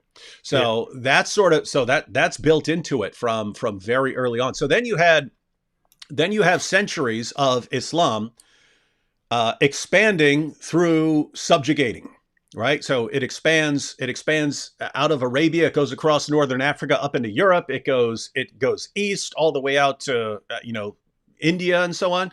So Islam keeps expanding, and the way Islam was growing back then was about conquest. Eventually they get stopped. Eventually they get stopped in India. Eventually they get stopped in Europe and so on. And that entire approach falls apart when the Ottoman Empire loses, right? Because up until then, hey, we've always had our empire, which is always in competition with other world empires, but we can hold our own. Now, all of a sudden, it was, oops, now our empire got crushed. Wait a minute, everyone around us is way more powerful because everyone else around us has modernized. And so this, after the collapse of the Ottoman Empire, so you're talking about World War I here. After the collapse of the Ottoman Empire, you saw Muslim nations trying to modernize. That's why if you look at pictures of Iran and Afghanistan and so on from the 1960s, it looks very modern. It looks far more modern than it does now, because people are realizing, wait a minute, these guys are all way more powerful than us. This is not the way things are supposed to be in Islam. We need to go that route. We need to modernize and so on. But notice, there is another possible interpretation. So you could say, hey, the reason all these people are more powerful than us is they've modernized and we haven't. Therefore, we need to modernize. That's one possible explanation. There was another available explanation there. The alternative explanation was, maybe Allah is testing us or even punishing us for our disobedience, and therefore we should not be modernizing. We should be cracking down and enforcing Islamic law much more brutally. And so you notice you get the revolution in Iran, right? The religious takeover. You get the increase in popularity of the Muslim Brotherhood. This continues on down to our time with like ISIS and so on. Notice what ISIS is doing. We need to purify the Islamic community. Then Allah will bless us. Then we can compete with all these other guys. But you don't compete with all these other guys from an Islamic perspective. You don't become more powerful than these other guys by adapting to the West. No, you become more devoutly Islamic, and then Allah will bless you, and then you could crush these other guys. So that became a mentality. Then you get all these people becoming more and more diehard. But notice that's still going to take time, right? It's still going to take time for that to happen. So what happens during that time? You are still trying to win converts, and so you get like the Zakir Naiks and the Ahmed Deedats before him, and they're all preaching. But what are they preaching? They're preaching lies. Ahmed Deedat, Zakir Naik, these popular da'is, they were preaching anything they could make up to defend Islam because they knew they were speaking in an atmosphere of ignorance. And their own followers don't care. Their own followers don't care if they're making things up as long as it's winning converts. So they go around sprouting complete nonsense. The Quran, there's only one Quran, perfectly preserved, right down to the letter. Total nonsense. Oh, there are all these scientific miracles in the Quran. Total nonsense. Everything they're preaching is total nonsense. I mean, these are the guys who are saying, oh, if you read the Bible closely, you'll see Jesus didn't die. And there are all these prophecies about Muhammad in there. Yeah, he's right there in Song of Solomon 5:16. It's like completely idiotic, insane stuff. But if you're talking to people who don't know any better, you'll always get a percentage of people who believe you, and so you're winning converts. So this keeps up for a while. Then of course you get 9/11 and so on, and now people are starting to look into Islam more. But people start looking into the arguments of people like Zakir Naik. All of a sudden, people get open access to Muslim sources. Now anyone can go and look up Sahih al-Bukhari and Sahih Muslim online and so on, and they start ripping these things to shreds, completely exposing all of these arguments and all of these claims that are being made by these people. All the arguments that have propped up Islam for the past couple decades are being exposed as lies. And then you even have Muslims admitting, okay, there are holes in the narrative. Yes, everything we've been told is about the perfect preservation of the Quran. It's actually nonsense and so on. And people are finding that out. And then, so what do you do? What do you do now that critics are catching on? Well, what they tried for a while was, we'll just call you an Islamophobe. Yeah, if Zakir Naik says something that's a complete lie and you show that he's a liar who's lying, then we'll call you an Islamophobe. You don't like that. And so that works for a while, calling everyone Islamophobes, threatening people, harassing people into silence. We'll kill you if you keep saying these things about Muhammad. And then you have the modern approaches, which is, find what makes Islam. It's all about finding a way to make Islam popular. And some of them are going in a route where if we could just get a famous person to convert, or if we can get on this famous person's podcast to present Islam to all that person's viewers, maybe we can grow like that. And then, of course, hey, if we entertain people, they're always looking for pockets of ignorance. In other words, there are still people in the world who don't know about any of this. They're looking for ways to find those people who haven't been inoculated against these ridiculous Dawah arguments. And so all of this is going on, and they're sort of trying to figure out ways to continue doing Dawah in an environment where it's just not working anymore, because Dawah has just been based on deception for so long. And then you've got the Ali Dawah, Muhammad Hijab crowd, which is, let's just do a bunch of antics and so on, shenanigans to make ourselves popular so that people are listening to us. And then you've got the Sajid route of, no, stop telling people that stuff. It's just embarrassing us. Let's just focus on the oneness. And guess what? None of it's going to work. None of it's going to work. That's what they're all looking for, the solution. What's going to work here? And the answer is no. You spread for 14 centuries through violence. That's not working because you're weak now. And then you were spreading through deception. That's not working now because now we can all look up your stuff. And so you have, if you don't have a plan B beyond this, you're just in trouble. But just going around preaching Islam, oneness, Tawheed, that's not going to work because everyone's going to be listening to the guys who are way more entertaining. But the guys who are entertaining are all narcissists who will gladly throw their religion under the bus as long as it glorifies them. And so that's not going to help you. And so you are as the French say, les screwed. There's no way around it. You're in trouble. You're in trouble, guys. Absolutely. Absolutely. All right. So that was bringing it all together. That is the state of Dawah right now. These guys are in a position. These guys are in a position right now. If you're Sajid or something like that, you're in a position where simultaneously you have to clean up the messes caused by Ahmed Deedat and Zakir Naik and all these guys, because now their deception is being exposed. So you're stuck with all this mess of what do you do now when people believe in perfect preservation of the Quran and they see that it's not true? What do you do? How do you hold that together? But simultaneously, the guys who are exploding in popularity are the guys who are completely embarrassing you and saying really, really bad things that make you look really, really bad. What do you do here? And the answer is you're in trouble. That's it. You are in trouble. What you do is you take off your shirt in public, you scream, you do whatever you can to become popular. But are you happy now, David? What do you mean? Happy about what?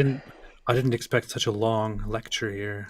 I was almost going to leave because I thought I don't need. Oh yeah, I wanted to put all that together because I don't know. I just find it interesting when you look at it from the whole 14th century perspective of, and then you see it's the same thing Muhammad went through of, hey, just preaching Islam doesn't work. I have to be.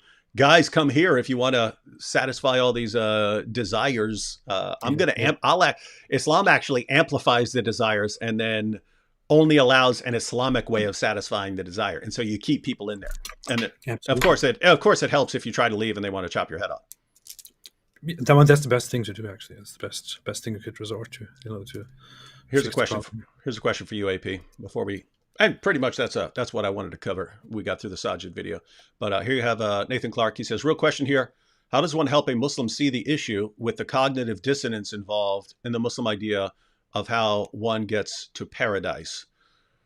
How does one help a Muslim see the issue with the cognitive dissonance involved in the Muslim idea of how... For some reason, I'm not getting this right now. Real question here. How does one help a Muslim see the issue with the cognitive dissonance involved in the Muslim idea of how one gets to paradise? Which cognitive dissonance? I guess when they're saying, okay, this is how you get to paradise in Islam. Okay, but and there are all kinds of problems with it, but you never see the problems. You know what I mean? Yeah, but I think that's what he's mean. Like, how do you get these guys to see it? Like what they're doing? Like, so for example, just fixating on things that somehow agree with them and ignoring everything that refutes them.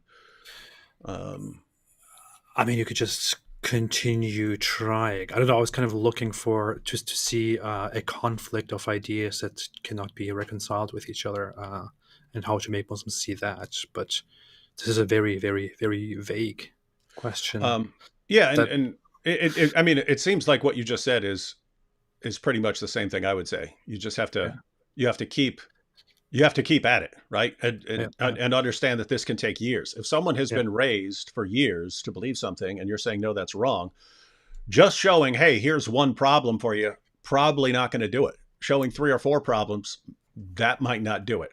You might have to show 20 or 30 problems before it eventually clicks, right? Yeah. You have to destroy them and humiliate them. You have to crush them.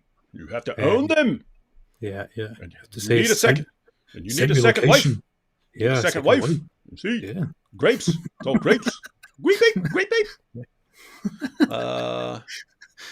Here we have you guys heard of the work of Ahmed al-Jalad? He studied pre-Islamic rock inscriptions and found that they were completely monotheistic long before Muhammad was born. Nope, not familiar with that. Never heard of it. You did have other monotheistic groups, like we're of course familiar with the Jews and Christians, but even the Sabians. The Sabians recited a version of the Shahada. They recited La ilaha illallah. Muhammad just came on and tacked on, and Muhammad is his messenger. There were also probably remnants of different religions which later on went extinct. The thing is, right now it looks like we can look back and think of certain religions. There is this religious group, and that the environment wasn't like that in the 7th century, and especially not in a place like Arabia. It was there were a lot of different people from belonging to different religions, different ideas, different sects and cults of religions, and some of the religions, some dualist or Gnostic religions, also had monotheistic ideas at their core, and they did believe in those ideas. They did believe that there is only one God who is the good, the light, the good one that you want to go to, whereas the other one, the other entity that exists, is not really God, or is a God that we don't worship or don't believe in. But that was also considered the worship and belief in worship of one God back in the day. So there were lots of different ideas, different beliefs in that time, but that doesn't take away, of course, from the fact that Islam has influence from a lot of influence from pre-Islamic paganism, polytheism. It certainly does. Yeah, and I've described it as, it's just like you take everything that was around Muhammad in 7th century Arabia and you roll it all up into a ball, you get Islam. So you take the monotheism from the various groups that were teaching that. You take some of the stories, both heretical and orthodox, from the Jews. You take some of the stories, both heretical and orthodox, from the Christians. You take a view of some of the Persians and so on had this view of houris and paradise and so on. Of course the pagan practices, the kissing the black stone, the walking circles around the Kaaba and so on. You just take all of it and roll it up into a ball, you get Islam. In other words, Islam looks exactly like the sort of religion that would arise in 7th century Arabia. Yeah, Zoroastrianism is very, the Iranian religion back then. Islam probably took a lot of influence from that as well, because Zoroastrianism was actually very, very influential and impactful at that time. Right now, it doesn't matter anymore because it was basically destroyed by Islam. But Zoroastrianism probably gave Islam a lot of ideas. Mm-hmm. And similarly, a religion that was probably not as popular, as widespread back then, was Manichaeism, which probably also in bits survived among people and led to different ideas also related to Jesus, for example, because Manichaeans also had certain Christian beliefs, but they were not Christians. They were a separate dualist religion. What's very interesting, by the way, is there is a group there's a religion called Mandaism, and those people are thought to be the Sabians or descendants or related to them. What happened is that when Muslims were conquering in the Middle East, they came across this specific religious group when they were very small in number, and that religious group claimed to be the Sabians in the Quran, and they had a book which they presented and said, "We are people of the book. Please don't, annihilate us." So they were allowed to live in Islamic lands, but that is also another religious group that existed back then. Yeah. All right. Well, that's what I wanted to cover. God Logic Apologetics just jumped in and said, "What I miss, you missed it all, God Logic. And now you are going to be completely insignificant for the rest of your apologetics career because you missed this." Hey, God Logic, we should you should jump on live with us one day. Sure, you've got some stuff to talk about with your interactions. All right, everyone. So that was to bring everyone up to date on the current state of the Dawa wars. They are stuck in a really, really bad position of having to clean up the messes of the past, which is basically 14 centuries of violence, which people are still concerned about.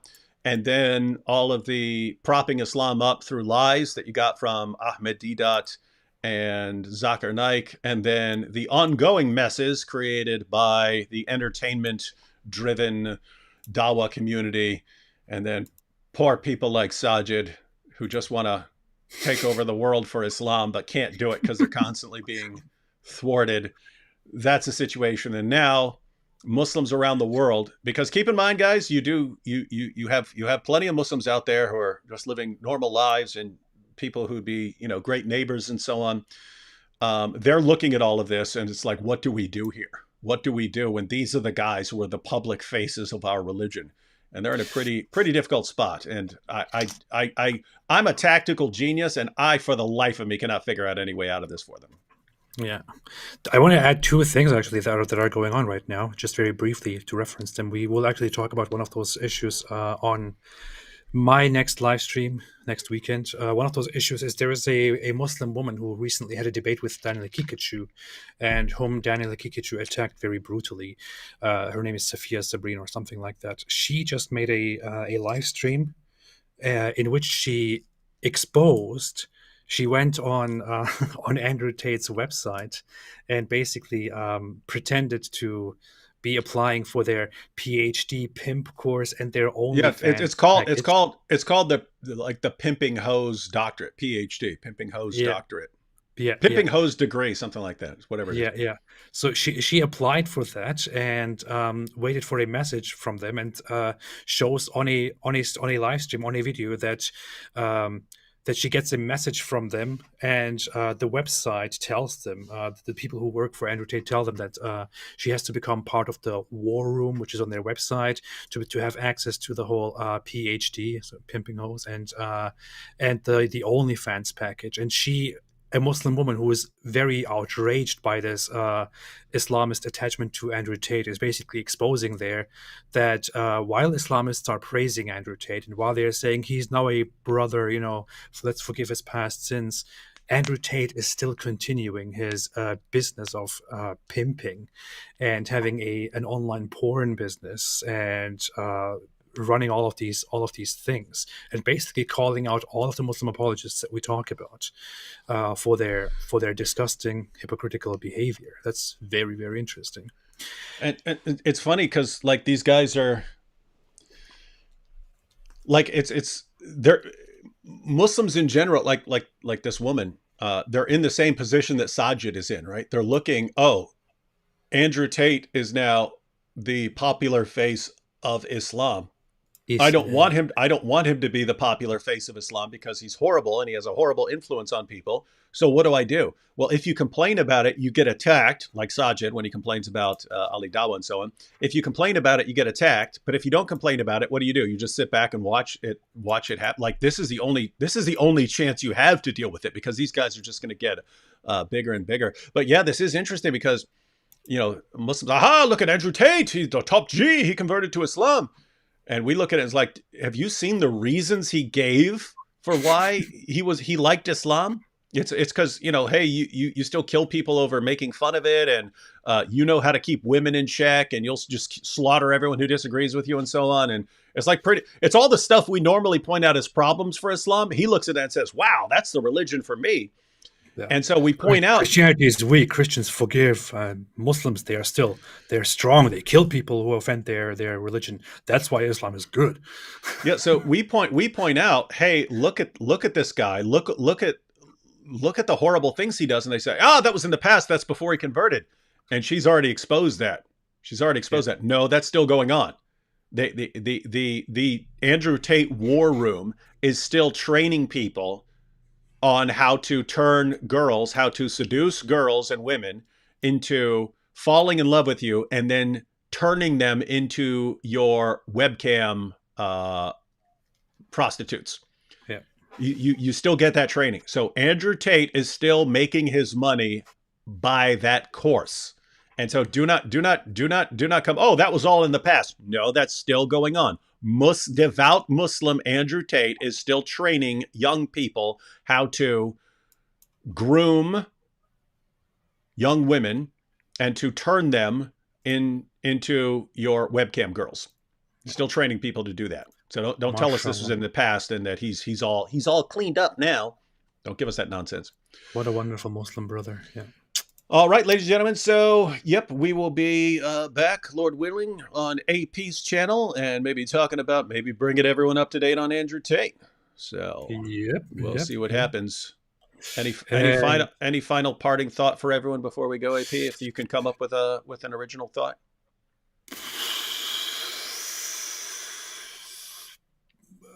We live in a society. No, thanks, and stay away from Andrew Tate. And you heard it here, folks.